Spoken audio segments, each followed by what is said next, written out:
The first week of November 1887 brought an early cold to the Colorado high country, the kind that settled into the mining town of Silver Bend and refused to leave until spring finally forced it out. Gideon Marsh walked into town that afternoon with his daughter Ivy, riding on his shoulders, 5 years old and quiet in the particular way children grow quiet when they've learned not to ask for things their fathers cannot give them. He had $6 to his name and a letter offering him nothing, having walked from the played-out claim he'd worked for 8 months straight without striking a single vein worth the labor. He did not yet know that within the hour, a woman standing outside the Silver Bend land office would make him an offer so strange, so entirely unlike anything a stranger had ever proposed to him before, that by the time Christmas arrived, the whole town would still be talking about exactly how it had turned out. Adelaide Sterling stood on the land office steps in a coat of fine gray wool, a light blue scarf knotted at her throat against the wind, reading a legal notice that had arrived that morning and threatened to undo 4 years of careful solitary work in a single stroke. Gideon Marsh had once been a schoolteacher in Denver, a steady, respectable position he had given up when his wife Nora died of a fever 2 winters back, chasing instead the reckless promise of silver in the high country, because grief had made him careless with sensible plans. The claim had produced just enough ore those first months to keep him and Ivy fed, but the vein had thinned to nothing by autumn, and Gideon had spent the last 6 weeks accepting day labor wherever Silver Bend would offer it, mucking stalls and hauling freight for wages that barely covered a room at the boarding house. Adelaide Sterling had inherited the largest mining operation in the district from her late husband Charles, a network of claims and a processing mill that made her, by any measure the territory recognized, the wealthiest widow in 3 counties. She was 37 years old, and she had buried Charles 4 years earlier when a rockslide took him in one of his own tunnels, an irony that had never once stopped haunting her quiet hours. She had spent those 4 years running the operation alone, fending off buyers who assumed a widow would sell cheap and relatives who assumed a widow needed managing. And she had, in the process, buried any hope of the family she and Charles had spent 6 childless years hoping for before his death ended the question entirely. Gideon set Ivy down gently outside the land office, and it was there, adjusting his daughter's threadbare coat against the wind, that he first noticed Adelaide reading her legal notice with an expression of controlled alarm that even a stranger could recognize as serious trouble. He might have walked past entirely if Ivy hadn't tugged his sleeve. "Papa, that lady looks like Mrs. Pemberton did the day the schoolhouse burned," she said, loud enough to carry. Adelaide looked up sharply, and for a moment neither of them spoke, 2 strangers caught in an unexpected recognition of shared distress. "Forgive my daughter, ma'am," Gideon said quickly. "She has a habit of saying exactly what she notices." Adelaide's tense expression softened, just barely, into something almost like a smile. "She isn't wrong," Adelaide admitted.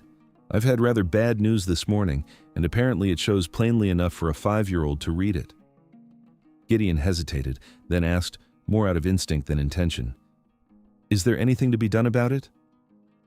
Adelaide studied him for a long moment, this stranger with a patched coat and a perceptive daughter, and something in her exhausted mind, searching desperately for any solution at all, began to consider a possibility she would never have entertained on an ordinary day. "Perhaps," Adelaide said slowly, "though it's an unusual solution, and I don't imagine you'll take kindly to hearing it from a stranger." She held up the legal notice. "My late husband's cousin has filed a challenge claiming my operation ought to pass to nearest male kin on the grounds that a widow without children cannot properly be trusted to manage a mining district's worth of claims and a mill besides.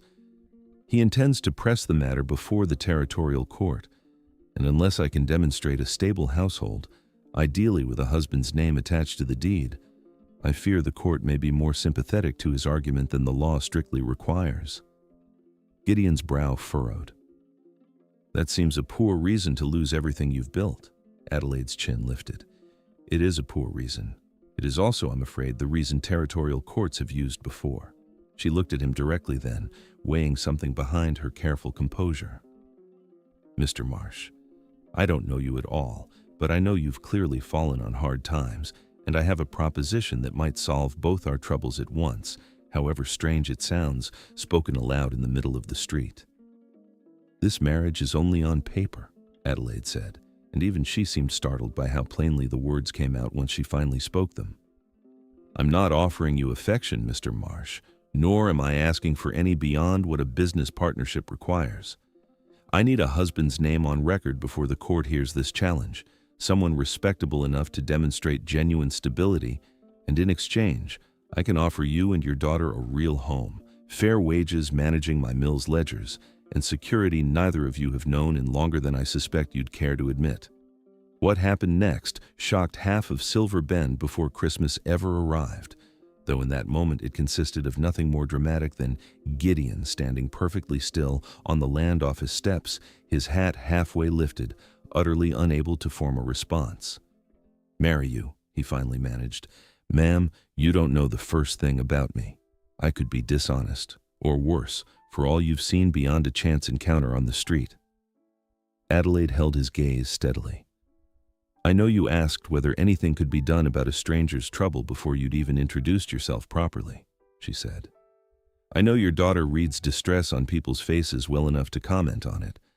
I've learned to judge character quickly in 4 years of fending off men who wanted my mill more than they wanted honesty, Mr. Marsh, and you don't strike me as that particular kind of man."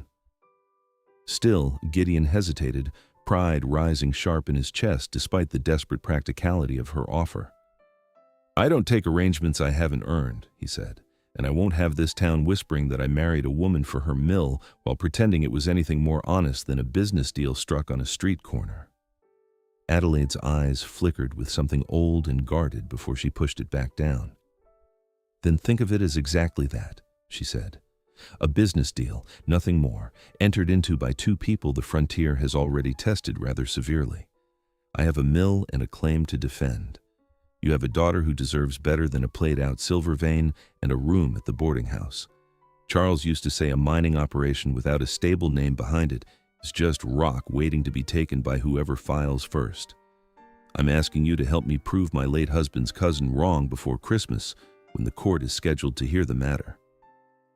Gideon looked down at Ivy, who had grown bored of the adult conversation and was now carefully studying a beetle making its way across the boardwalk, and something in him that had been running on sheer stubborn survival for 2 years finally allowed itself to consider an alternative. "For her," he said quietly. "I'll consider it for her sake, ma'am, not my own comfort." Adelaide nodded once, businesslike, though her extended hand trembled slightly as he took it to seal the strange, sudden arrangement. "Then we understand each other," she said. "There's a house behind the mill office that's sat empty since my last manager retired. We'll ride for the circuit judge in Silver Bend tomorrow morning. Christmas is 7 weeks away, Mr. Marsh, and there's considerable work to do before then."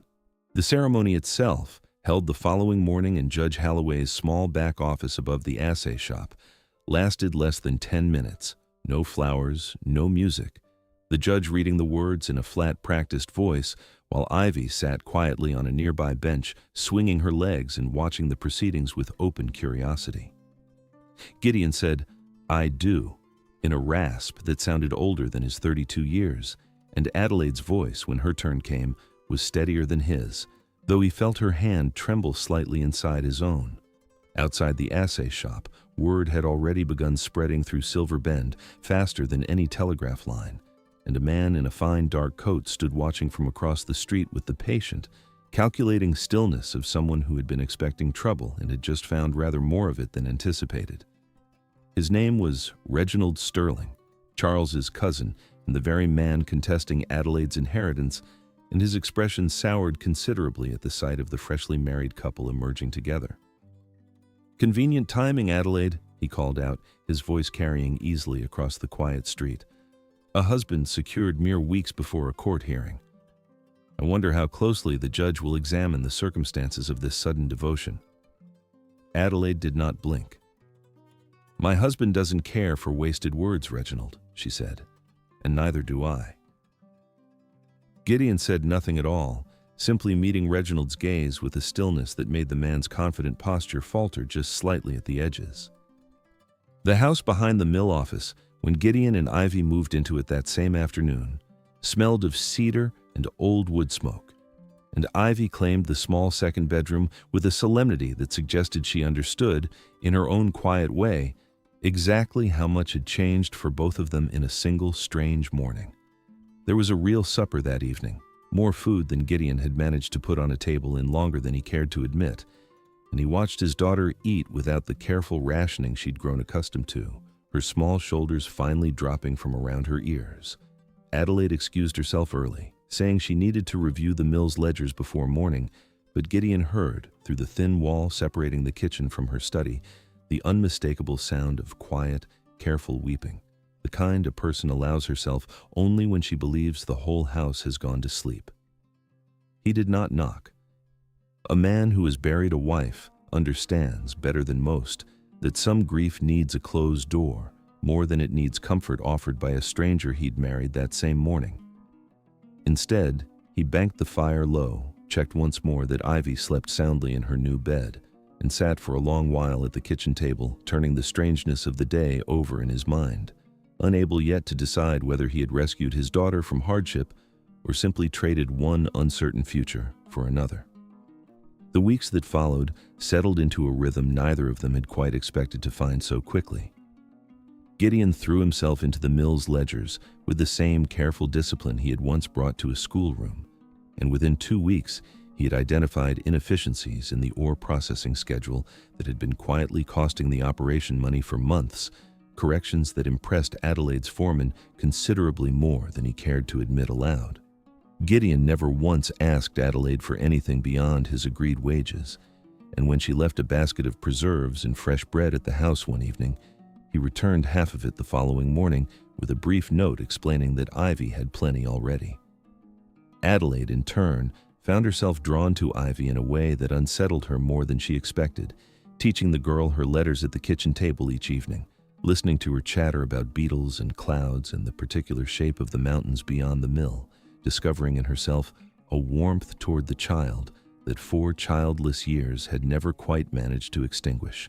One evening she found a small carved wooden bird resting on the porch rail, no note attached, the wood still faintly warm from the whittling knife, and she knew, without needing to ask exactly whose hands had made it, keeping it in her coat pocket for 3 days before she found the words to thank him properly.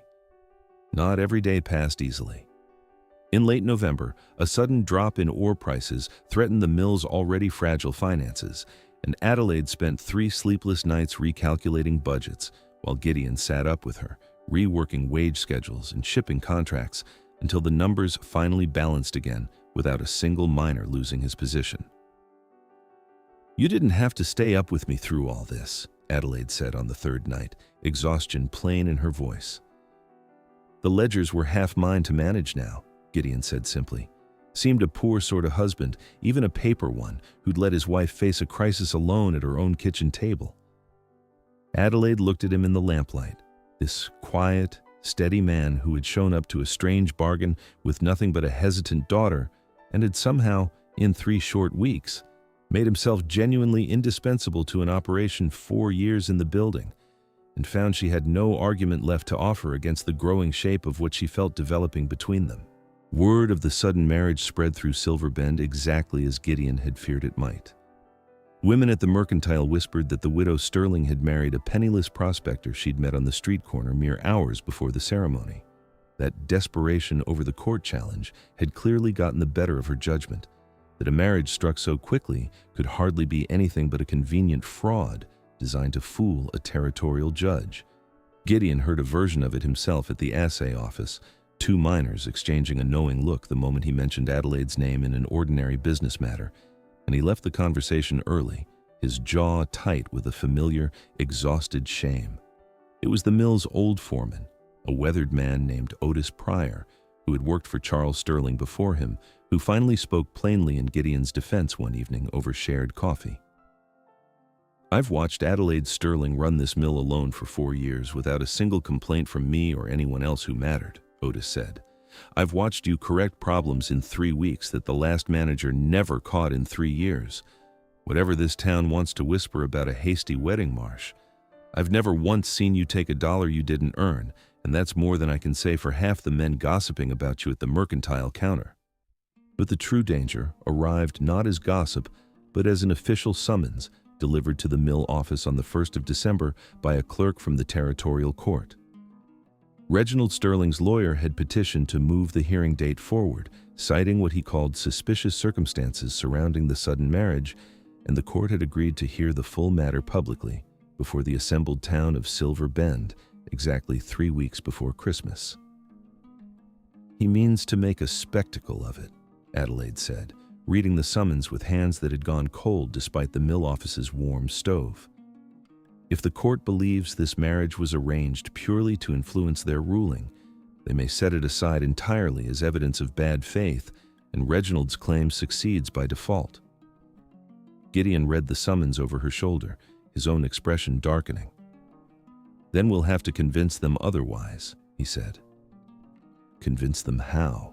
Adelaide asked, something raw and uncertain breaking through her usual composure. "The marriage was arranged for exactly the reason he'll claim it was." Gideon was quiet for a long moment, weighing something before he finally spoke. "Perhaps," he said slowly, "because at the start that was true. But I don't rightly know that it's still true now, Adelaide, and I suspect, if you're honest with yourself sitting here at midnight over a stack of legal papers, you don't know that it's entirely true for you either." Adelaide looked up at him fully then, in a way she had not allowed herself since the strange morning on the land office steps. "Tell me about Nora," she said softly, "if you're willing to." Gideon stared into the mill office's small stove fire for a long moment before answering. "She had a way of finding hope in circumstances that offered precious little of it," he said. "I keep thinking if I hadn't chased Silver so recklessly after she died, if I'd simply stayed in Denver teaching where things were steady, Ivy might have had an easier 2 years than the ones I gave her instead." Adelaide reached across and covered his hand with her own. "Charles and I tried for 6 years to have children," she said quietly, a grief she'd carried alone for far too long finally finding words. "When he died, I told myself the mill would simply have to be legacy enough, that I'd resigned myself to an empty house and an operation with no one left to inherit it properly. Then, a stranger's daughter noticed my distress on a street corner, and within a single strange morning I had a husband and a child both, and I find I'm considerably less certain this began as purely a business arrangement than I claimed at the time." Gideon turned his hand to hold hers properly.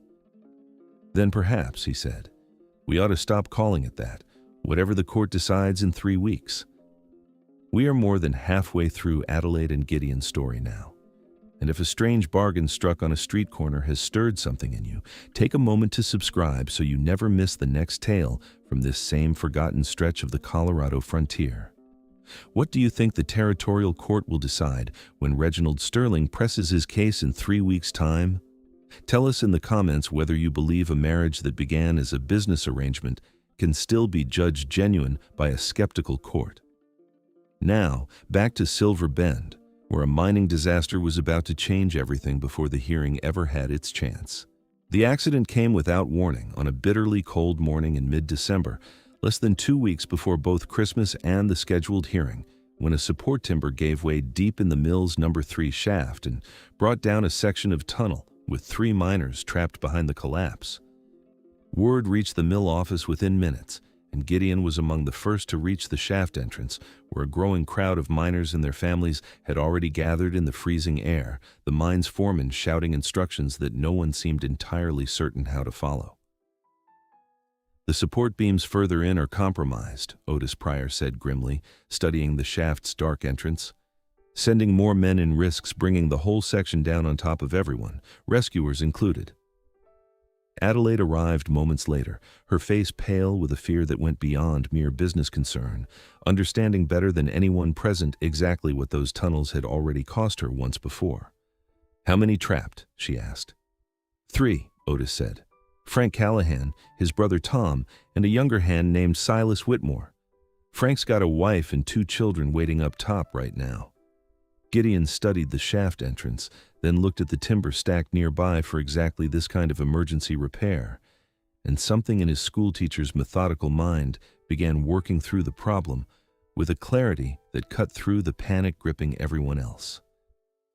If we shore the first 20 feet properly, brace it in sections rather than trying to clear the whole collapse at once, we can create a stable pocket to work from without risking the entire tunnel, he said.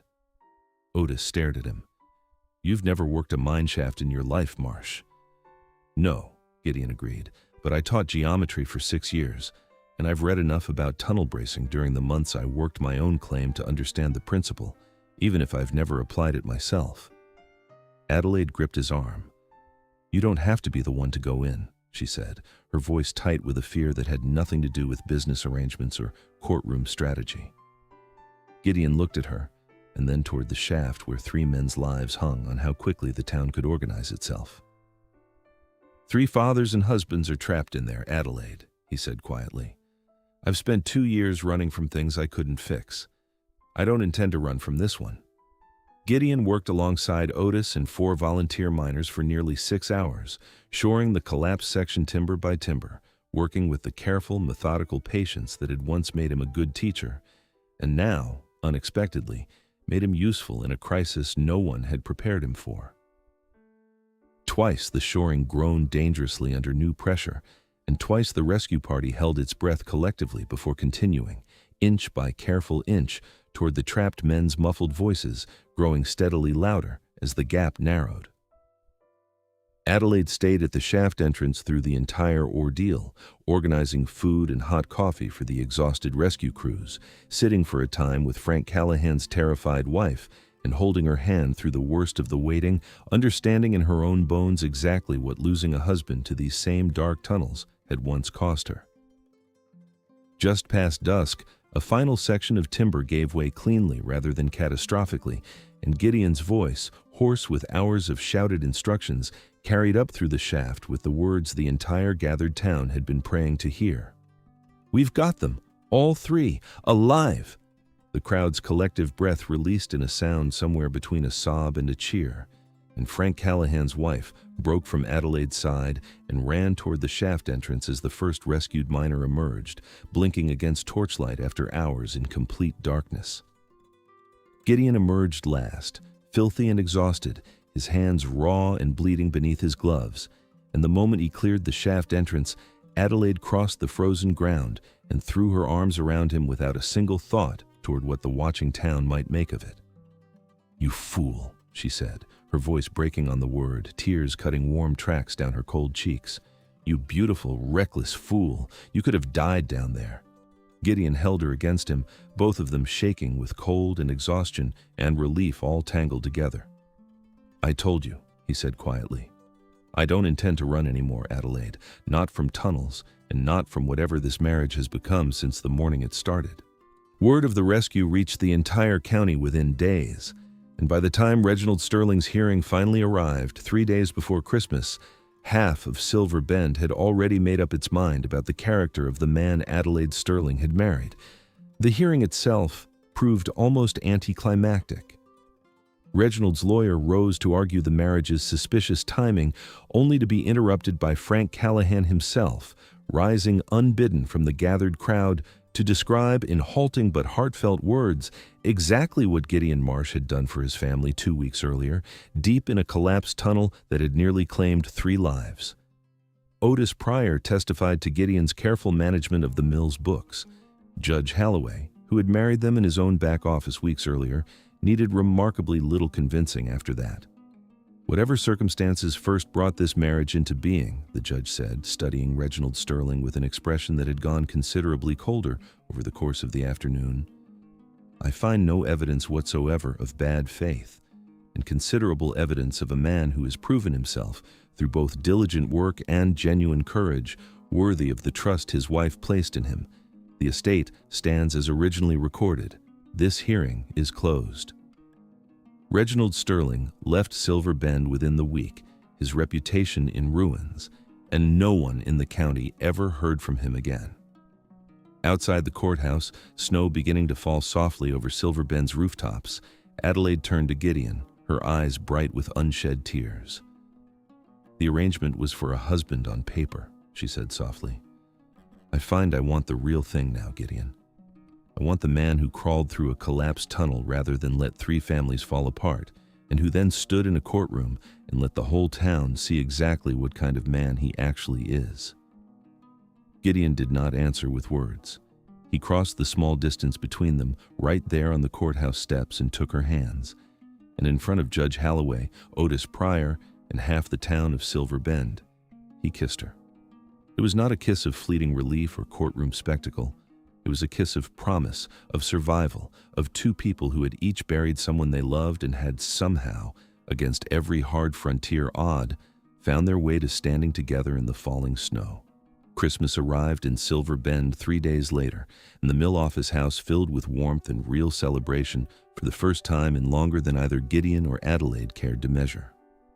Ivy, who had watched the entire strange autumn unfold with a child's particular clarity, sat by the tree they had decorated together with paper ornaments and dried berries.